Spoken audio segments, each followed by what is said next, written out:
Today, we're diving into the intriguing world of the Great Emu War. Yes, you heard that right. Australia once declared war on emus.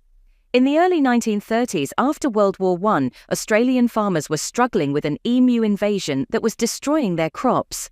The government decided to take drastic action, and what followed was a bizarre and often humorous military campaign against these large, flightless birds.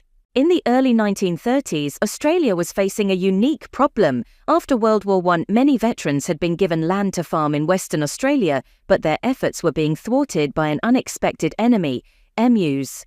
These large, flightless birds were migrating from inland areas to the coast, and their path led them straight through the farmers' fields. In 1932, with crops being decimated and farmers at their wits' end, the government decided to take action. Thus began the Great Emu War. The government's plan was to deploy soldiers armed with machine guns to combat the emu invasion. Major G.P.W. Meredith of the 7th Heavy Battery of the Royal Australian Artillery was put in charge of the operation. In November 1932, he and his men headed to the affected areas, confident that they could quickly resolve the situation. However, the emus had other ideas. These birds were remarkably fast and agile, often running at speeds of up to 30 miles per hour. They also had a tendency to scatter in all directions when threatened, making them difficult targets. The first encounters were comically disastrous. The soldiers found that even with their machine guns, hitting the emus was a challenge. The birds proved to be surprisingly resilient, often shrugging off multiple gunshots and continuing on their way. In one particularly notable incident, Major Meredith decided to mount one of the machine guns on a truck, hoping to chase down the emus more effectively. However, this plan backfired spectacularly. The terrain was rough and the truck could not keep up with the agile emus.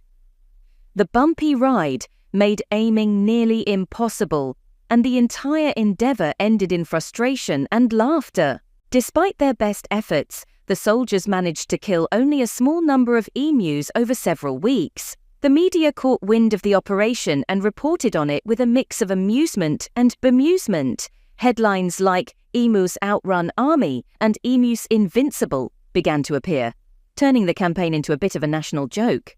The operation was eventually called off, and the emus continued to roam freely.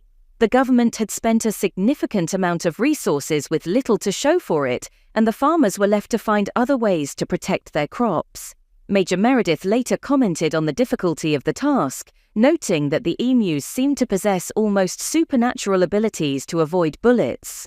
The Great Emu War stands as a quirky and humorous chapter in Australian history.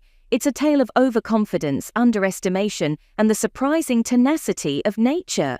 The emus won their war, and the farmers had to adapt to their presence in other ways, such as building better fences and seeking alternative methods of crop protection. So, next time you think of unusual military campaigns, remember the Great Emu War.